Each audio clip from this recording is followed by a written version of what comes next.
Hello everyone, इस video हम देखेंगे chemical equilibrium and chemical potential के ऑब्जेक्टिव क्वेश्चंस जो कि Uttar Pradesh pollution control board के एग्जाम एएसओ और एईई के लिए बहुत इंपॉर्टेंट हैं। तो हम स्टार्ट करते हैं। पहला question, for a reversible reaction at equilibrium which statement is correct. Reversible reaction में इक्विलिब्रियम पे कंसंट्रेशन में remain constant, reaction stop completely, only forward reactions, only backward reactions। तो इसका राइट आंसर है कंसंट्रेशन रिमेन कांस्टेंट, क्योंकि अगर reversible reaction हो रहा है तो वहां पे कंसंट्रेशन कांस्टेंट रहेगा। The value of equilibrium constant K is, reversible reaction the value of chemical equilibrium K constant K, क्योंकि के अगर कांस्टेंट होता है ये जीरो भी हो सॉरी 1 <1 भी हो सकता है, ग्रेटर देन 1 भी हो सकता है और इक्वल टू 1 भी हो सकता है। तो correct answer is C. Next है for the reaction A reversible reaction B if delta G is equal to 0 then. अगर reversible reaction A to B हो रहा है और डेल्टा इज इक्वल टू 0 है तो के की जो वैल्यू होगी 1 होगी। K is equal to 1। Which factor does not affect equilibrium position.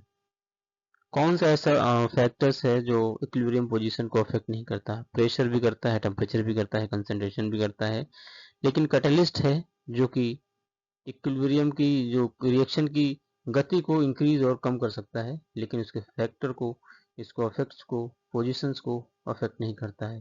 Catalyst is right answer. If volume of system is decrease, अगर किसी सिस्टम का वॉल्यूम डिक्रीज हो रहा है, इक्विलिब्रियम शिफ्ट टुवर्ड्स, तो इक्विलिब्रियम किधर शिफ्ट होगा, मोर मोल्स की तरफ, लेस मोल की तरफ, no change depend on catalyst.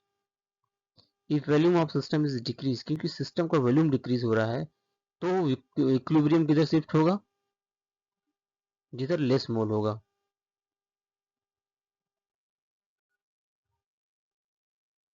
When inert gas is added in constant volume, अगर किसी इनर्ट गैस में हम कांस्टेंट वॉल्यूम को ऐड करते हैं तो equilibrium shift, K change, no effect, reaction stop. इसका राइट आंसर होगा नो इफेक्ट, क्योंकि इस पर कोई इफेक्ट नहीं पड़ेगा, क्योंकि इनर्ट गैस हम ऐड कर रहे हैं वो भी वॉल्यूम हमारा कांस्टेंट है, तो इसका कोई इफेक्ट नहीं पड़ेगा। होमोजेनियस इक्विलिब्रियम मींस, अगर होमोजेनियस इक्विलिब्रियम है इसका मतलब होता है all species in same phase. Chemical potential is represented by, chemical potential हम रिप्रेजेंट करते हैं म्यू से। Chemical potential is intensive property because, chemical potential एक इंटेंसिव प्रॉपर्टी है क्योंकि ये इंडिपेंडेंट ऑफ सिस्टम साइज, ये सिस्टम साइज जो इनका होता है इंडिपेंडेंट होती है, independent of system size.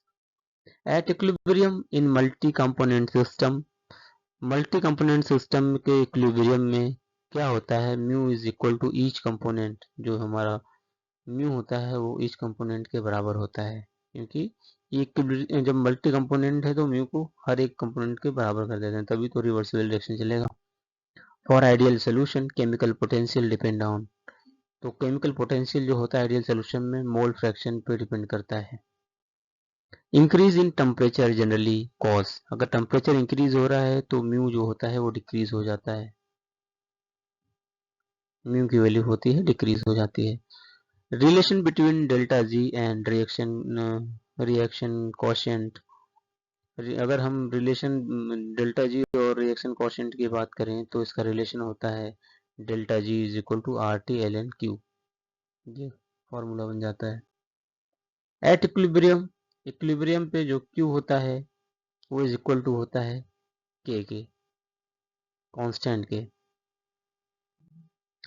If delta G is negative reaction will be, अगर डेल्टा जी नेगेटिव है तो रिएक्शन हमेशा फॉरवर्ड मूव करेगा, अगर पॉजिटिव हो तो डाउनवर्ड मूव करेगा। For endothermic reaction increase in temperature, endothermic reaction में टेम्परेचर का इंक्रीज होना, तो इंक्रीज कांस्टेंट के जो हमारा है वो भी इंक्रीज हो जाएगा, इंक्रीज के कांस्टेंट, एंडोथर्मिक में अगर टेम्परेचर इंक्रीज होगा कांस्टेंट भी इंक्रीज होगा। व्हेन के इज वेरी स्मॉल, मान लीजिए अगर के बहुत कम है, के की वैल्यू बिल्कुल कम है, तो जो हमारा रिएक्टेंट है वो डोमिनेट कर जाएगा। अगर हम बैलेंस इक्वेशन की बात करें, अगर स्टैक्योमेट्री के ये क्वेश्चन है 2s2 प्लस O2, ये बना रहे हैं 2s2O, तो 4 मोल H2O react with 2 oxygen, how many moles of H2O form. अगर 4 मोल हाइड्रोजन रिएक्ट करके ऑक्सीजन से कितने मोल H2O बनाएंगे, तो यहाँ पे करेक्ट आंसर है 4, क्योंकि 2 mole of hydrogen 2 mole of H2O, तो ये बनाएंगे 4 मोल ऑफ H2O और 4 mole of H2O, 4 mole of H2O। Next है the in reaction N2 plus N3H2 बना रहे हैं 2NH3। अगर 6 मोल्स H2 रिएक्ट कम्प्लीटली, अगर 6 मोल H2 रिएक्ट कम्प्लीटली कर रहा है तो मोल ऑफ NH3 फॉर्म, तो NH3 का जो मोल होगा ये भी 4 मोल होगा, क्योंकि 3 मोल ऑफ H2 बना रहा है तो 2 मोल ऑफ NH3, तो 6 मोल ऑफ H2 बन जाएगा, तो ये बना लेगा 4 mole of NH3। Limiting reagent क्या होता है, लिमिटिंग रिएजेंट जो होता है रिएक्टेंट कंज्यूम कम्प्लीटली, ऐसा रिएक्टेंट जो कम्प्लीटली कंज्यूम हो जाए वो होता है limiting reagent. How many gram of carbon dioxide are formed when 44 gram of carbon bonds. तो ये रिएक्शन है कार्बन प्लस ऑक्सीजन, तो CO2 बना लेता है। तो अगर इसका रिएक्शन देखें based upon given data, 12 gram of carbon बना लेता है 44 ग्राम ऑफ कार्बन डाइऑक्साइड, और 44 ग्राम ऑफ कार्बन बना लेगा 88 ग्राम कार्बन डाइऑक्साइड, तो राइट आंसर इज 88 ग्राम।